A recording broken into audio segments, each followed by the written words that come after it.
என் வாழ்க்கையிலேயே இது வரைக்கும் நான் சந்திக்காத ஒரு தீ விபத்தை வந்து இன்றைக்கி நான் நேரடியாகவே பார்த்துருக்கேன். அதுலேருந்து இன்னும் மீளலை அப்படின்னே வந்து சொல்லலாம். ஒரு பயங்கரமான ஒரு தீ விபத்து. அதை நேரடியாக பார்த்துட்டு அப்படியே எனக்கு ஒரு மாதிரியான நடுக்கம், பதஷ்டம் எல்லாமே வந்துருச்சு அப்படின்னே சொல்லலாம். வணக்கம், நான் சிவா.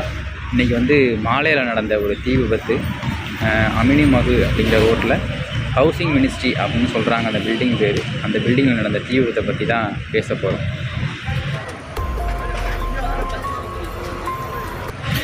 காலையில் நான் எப்போதுமே வழக்கம் போல் ஒரு 7 மணிக்கு எந்திரிச்சு குளிச்சுட்டு சாப்பிட்டுட்டு வேலைக்கு எப்போதும் கிளம்பிடுவேன். அந்த மாதிரி தான் நான் கிளம்பி அந்த ரோட்டில் போயிட்டு இருந்தேன். திடீர்னு ரோடெல்லாம் பிளாக் பண்ணிட்டு பேரிகாட்டு அது இதுன்னு போட்டு பிளாக் பண்ண ஆரம்பிச்சிட்டாங்க.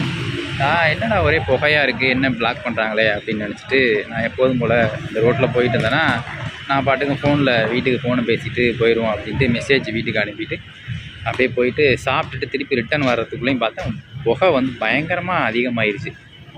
என்ன இவ்வளோ புகையாக இருக்கே என்ன அப்படின்னு பார்த்தா அங்கே நெருப்பிடிச்சி எரியுது அப்படிங்கிற மாதிரி அங்கே எல்லோரும் பேசிக்கிட்டு ஓடினாங்க. நானும் போய் அந்த சைடு பார்த்தேன். கிட்டத்தட்ட நான் வேலை பார்க்குற இடத்துக்கும் கொஞ்சம் ஒரு நெருக்கமான ஒரு தொலைவில் தான் அந்த பில்டிங் வந்து இருந்துச்சு. போய் பார்த்தா ஸ்டார்டிங்கில் வந்து மேல் தளத்தில் ஒரே புகையாக இருந்துச்சு. பயங்கரமான புகைங்க, சரியான புகை. நான் அந்த வீடியோ எடுத்திருக்கேன், அதை நான் வந்து இதில் போடுறேன்.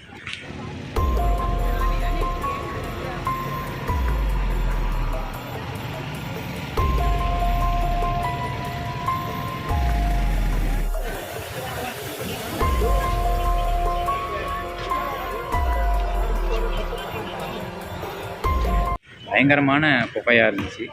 ஃபயர் ஸ்டேஷன்லேருந்தெல்லாம் வந்து ஆரம்பிச்சிட்டாங்க. பட் ஆனால் அது வந்து அவங்களால வந்து அணைக்க முடியாத அளவுக்கு கையை மீறி போயிடுச்சு. பயங்கரமாக புகைஞ்சது, நெருப்பு பிளம்பாக கத்த ஆரம்பிச்சிருச்சு.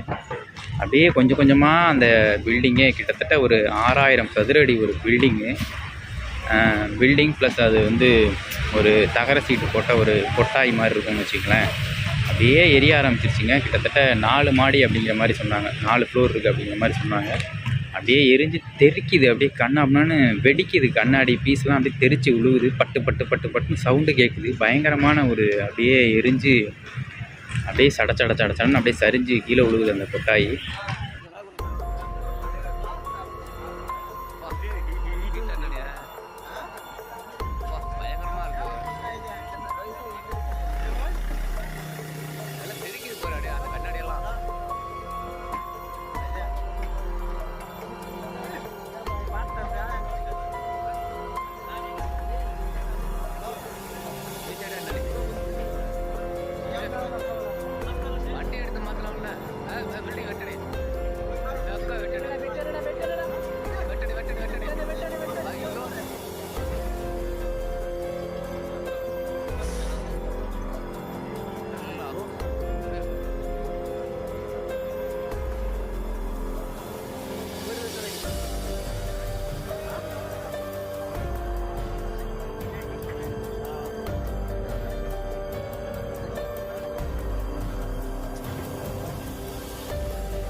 நெருப்புனா அப்படியே அனல் அடிக்குது. கிட்டத்தட்ட நானும் ஒரு 100-200 மீட்ரு இருந்து தான் நான் அந்த வீடியோ எடுக்கிறேன். அனல் வந்து இங்கே அடிக்குது. அந்த அளவுக்கு ஒரு மோசமான ஒரு தீ விபத்து அப்படின்னே சொல்லலாம்.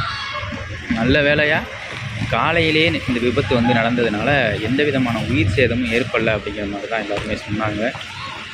கிட்டத்தட்ட ஒரு 8 மணி நேரம் போராட்டங்க. அந்த போராட்டத்துக்கு அப்புறம் தான் அந்த தீயை வந்து அணைக்க முடிஞ்சிச்சு. வெளினா ஏர்போர்ட்லேருந்து உதவிக்குழுவெல்லாம் வந்துருச்சு.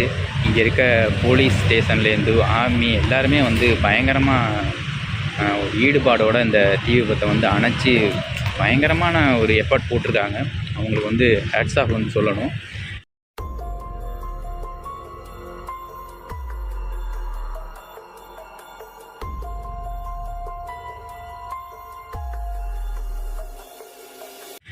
இல்லை அப்படின்னா பக்கத்தில் பில்டிங்லாம் போயிருந்துச்சு அப்படின்னா பயங்கரமாக உயிர் சேதங்கள் ஏற்படுறதுக்கான வாய்ப்புகள் வந்து அதிகமாக இருக்கும். உயிர் சேதம் இல்லாமல் வந்து போனது வந்து இவங்களோட எஃபெக்ட்னால தான் அப்படின்னு சொல்கிறேன். அதுக்கு வந்து அவங்களுக்குலாம் வந்து தேங்க்ஸ் சொல்லணும் அப்படின்னு வந்து சொல்லிக்கிறேன்.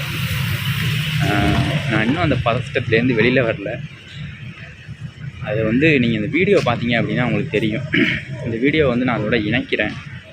ஸ்டார்டிங்கில் அப்படியே புகையாக ஆரம்பித்து அப்படி நெருப்பு கிளம்ப அப்படியே கக்குன மாதிரி இருந்துச்சுங்க நெருப்பை. அந்த மாதிரி நெருப்பு அப்படியே சரிஞ்சு அந்த கொட்டாய் விழுகுது. அடுத்து பக்கத்தில் இருக்க பில்டிங் அது வந்து சிமெண்ட் பில்டிங் அப்படிங்கிறதுனால அதில் இருக்க ஜாமான்கள் எல்லாம் சுத்தமாக காலியாகிடுச்சு. அந்த பில்டிங் மட்டும் அப்படியே நிற்கிது. ரொம்ப அழகான பில்டிங். அந்த பில்டிங் ஆக்சுவலாக வந்து சின்ன சின்ன செடிகள் இந்த மாதிரிலாம் வச்சு பயங்கரமாக இருந்துச்சு. அது வந்து முன்னாடி வந்து ஃபோட்டோ எடுத்ததில்லை. ஆனால் நான் அந்த வழியாக போவேன். பார்க்குறப்ப ரொம்ப அழகாக இருக்கும் அந்த பில்டிங் பார்க்குறதுக்கே. அந்த பில்டிங்கோட நிலமை இன்றைக்கி பார்த்தோம்னா அப்படியே கண்ணங்கரேன்னு பிடிச்சி போயிருக்கு அப்படின்னு தான் சொல்லணும்.